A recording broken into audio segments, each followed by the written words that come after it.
What's up everyone? Just a quick note here on wheels and weights. So if you get your wheels rebalanced,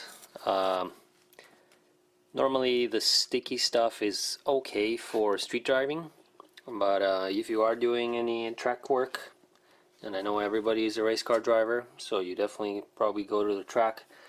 If you hit the berms, sometimes these weights actually tend to fall off. You know, just from the amount of vibration, the speed that you go at. Sometimes you might have an off and go off track. So one thing that I like to do after I get my wheels rebalanced with some of the sticky stuff is first to make sure that you know, they don't just kind of put the weights on, but they actually, like, you know, press them in to make sure they stick well. Sometimes I've seen not quite what I'm gonna try to explain now, but almost.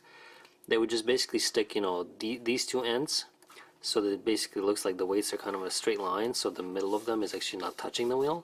So when I got home, I had to, you know, like really press it in to make sure that it was stuck well. The other thing that I like to do is actually clean right around this area with a wire brush. And the reason that I do that, you know, there's like brake dust you can probably see here. The reason that I do that is because what I actually like to do is I like to put some high temperature tape on there. This is just some high temperature tape that I got from Home Depot. It's doesn't look like it's sticky, but it's got like a peel off layer here on the end. And what that does, I would actually put them right over the weights just to secure them a little bit better. So here you can see I already cleaned off the area with a brush. I wiped it off with a paper towel.